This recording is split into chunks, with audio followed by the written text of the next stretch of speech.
All right, here we are at Year 8 Statistics. Are you ready to summarize this? I hope you are. Woo! So, when it comes to statistics is the area of maths where we look at data, how to analyze data, how to represent data. And there's two main types of data you can collect. There is numerical data and there is categorical data. Take a guess what numerical data is about. Oh, I spelled categorical wrong. Did you guess? It's about numbers. Whoa, you're a genius. So there's all these different numbers. And numerical data, I should write data in, is data to do with numbers, measuring numbers, counting numbers. There's two main types of numerical data. We've got discrete and we've got continuous. Now, discrete are numbers that you can count. So if you were to look at a bag of M&Ms and I was like, how many M&Ms are there? You would count 1, 2, 3. It's plain counting numbers. That's discrete data. So if it's something to do with counting, it's discrete numbers, discrete data.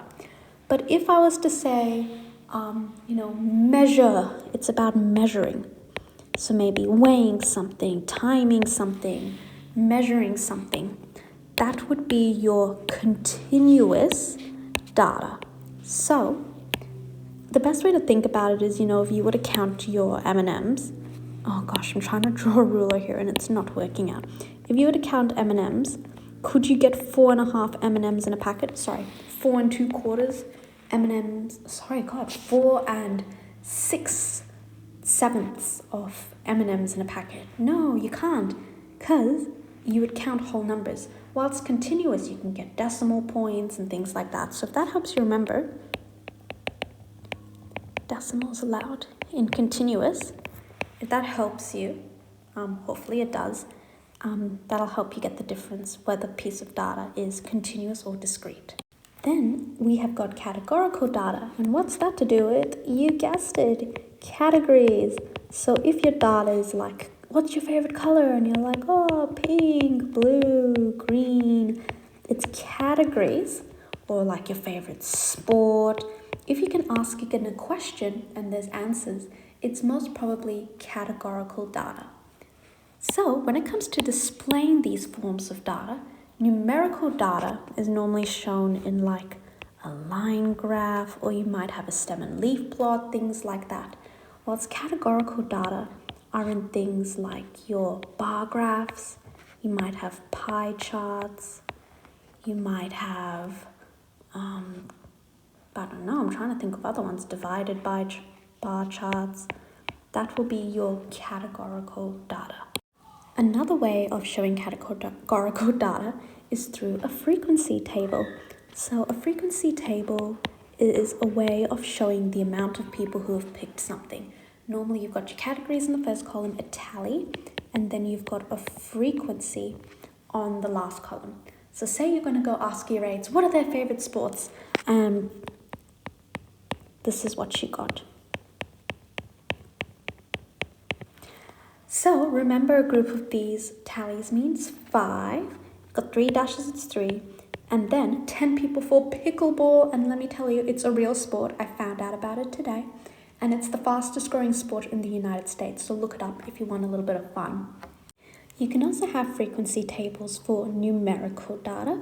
So it can either be like individual numerical values, like how you saw in the categorical one before, or you can have groups of values for numerical data. And there's a vacuum cleaner, so I've got to pause. Now, there was a special type of graph we learned when we had this kind of like categories for numerical data, and that's called a histogram. Now, a histogram is a bar chart, but the bars are connected, and that's because these categories are connected and flow onto each other. So when we make our histogram or any sort of chart, you need to do LESCO. And LESCO stands for labels. You need an even scale. You need a title of your graph. It's to do with that TikTok trend, dun, dun, dun, dun, dun, dun, let's go. That one. Hopefully that makes some sense. Otherwise, I was just like totally random and talking to myself. All right, so I've made a nice even scale. By even, I mean that the gap, so it's 100, 100, 100, 100. So don't like mix up the numbers, like miss like 1,000 and start being even from there. No, it has to be equal from the start. So we've got that, and this goes up to 5. 1, 2, 3, 4, 5. All right, this up here was our frequency, and this going across is our pocket money. Someone's balling with $400 to $500 a week. All right, so for 1 to 100, 0 to 100. Oh my goodness, sorry, I totally wrote tally and frequency here. Let me do that. And pretend we had 0 and 0. So you actually leave that blank. You wouldn't draw anything there. For the next one, you need to go up to 3. 1, 2, 3. Boom, boom, you've done your first. You would use a ruler, please. Then we'd go up to 5 for the next one. Remember, in this kind of grouped data, your columns have to be together. Then you got 1 and you got 1. Wow. So, have we got labels? Yes. Have we got even scales? Yes. A title? Oops, we forgot that. So, let me add it in. And there's your title in this box. Wow, so pretty. So, that is frequency tables and histograms. We then came to an area of stats, which looked at measures of center, mode, outliers, and measures of spread. Your measures of center are your median and your mean. There's a good song about this. Look it up in the stats videos. We've got the mode, outliers, and measures of spread are your range and interquartile range. I'll write that in for you. So the rhyme goes, hey diddle diddle, the median is the middle. So the median is the middle number when everything is in order. So you have to order your numbers from biggest to smallest. I like to do a little old crossing out, like biggest, or smallest, biggest, biggest, smallest, biggest, smallest. And we've got 2 numbers. Sometimes you land with 1 in the middle and you're like, yay, that was easy. But sometimes you have 2. And what you have to do when you have 2 numbers in the middle for your median is add them up and divide by 2. 12 divided by 2, which is 6. The mean, you add and divide for the mean. So you add all the numbers, it's going to be numbers as no's, and divide by how many numbers are there. So in our case, I added our numbers 1 plus 2 plus 3 plus 5 plus 7 plus 8 plus 9 plus 10 and divided by 8. Oh my gosh, vacuum cleaner, go away. Alright, so the mode is the number that appears the most.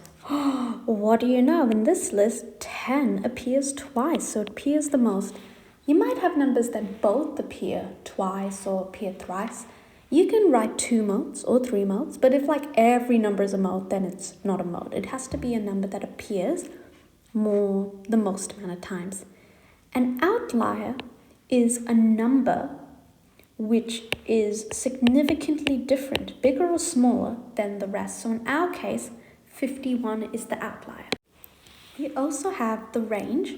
The range is the biggest minus the smallest number. So in this case, it would be 51 minus 1. But in that case, does 50 represent the spread of our data? Like, what that 50 means is that our data stretches across 50 values. Well, technically it doesn't, because most of our numbers are here till 10. So rather than using the range, sometimes we use the interquartile range. Interquartile range gets its own section. So the way that we find the interquartile range is we need to split our data in half first. So if we've got an even amount of numbers, you would split it in the middle, but in our case, we've got an odd amount. So we're going to slice it down the middle, and that middle number is now gone. So bye-bye, middle number. Now we need to find the medians of the left and the right side. So biggest, smallest, the median is the number in between here of the left side, and the median here is 8.5. So you need to split the data in half. You need to find medians of the halves, and then minus the big median, subtract the small median. So in this case, we do 8.5 minus 3.5. And that's going to be, oh my gosh, I hope it's 5. The big median actually has a fancy name. We call it the Q3 and the Q1. So if you ever see that, that's what that means. All right, let's practice with this one because, you know, practice makes perfect. Split it in half. Find the median of the left. Find the median of the right. 7 minus 2 equals 5. Oh my gosh, it equals 5 again. That's good. We have no time to waste. We must do probability. So probability is talking about how likely an event is going to occur. And we can represent it as fractions, as decimals, and as percentages. But typically, we say probability is on a scale from 0 to 1, with 0 being never, something is never going to happen. Like me learning Spanish in 1 day. That's never going to happen, though I wish it could. And 1 being something that's certain. What is certain is that you are watching this video right now. Woo! So to calculate the probability of anything really, you need to put in a fraction how many times your event occurs versus all the options. Let's start with the classic dice. Oh, I should draw a dice. Damn it, I don't have time for this. No, I do. Oh, look at the dice. All right, so if you look at the dice rolls, right, and I say, what is the probability of getting a 1? This is technical like notation on how to say probability of 1. Out of the 6 options that are there, 1 of them will be a 1. How about if I said, what's the probability of an odd number? Well, that's 6 is not an odd number, 5 is. 3 of the options out of 6 are odd. And don't forget in probability, you must simplify to your simplest fraction. So what I've done here is theoretical probability. We have thought about what would happen if we were to throw a dice. But if we actually were to throw a dice, sometimes we might get really lucky and throw like a heap of 6s.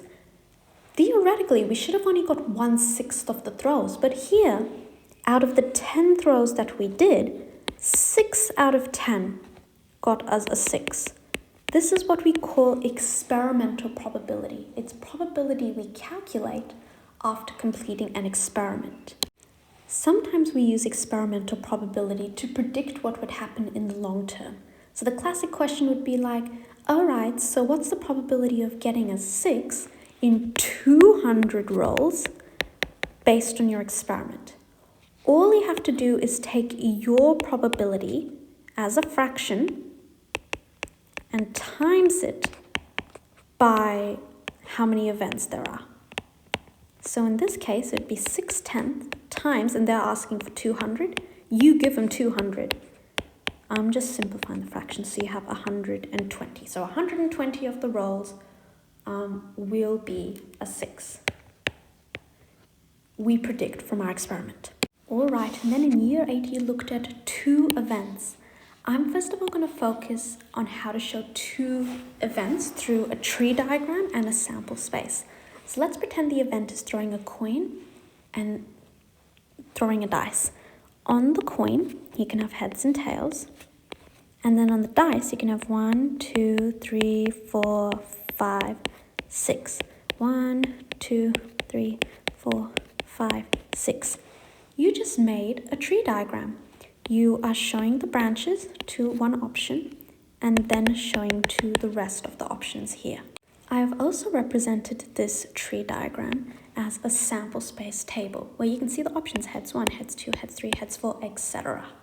So a two-way table, which is over here, shows the number of outcomes or people in different categories with totals. So here we're looking at who likes Apple, who likes Samsung. Let's total them up. So all the totals here go across and these totals go down. So pause and have a look at that. You can transfer two-way tables to Venn diagrams. Let me show you how it works. These people here like apples and Samsung. So you put them in the middle. They like apples and Samsungs. This person here likes apples but doesn't like Samsung. So you put them here in the apples only. This one here likes Samsung, hates apples. And you always have to include the people who don't like both. So that's your 15-minute summary on statistics and probability in year 8. I hope it helped.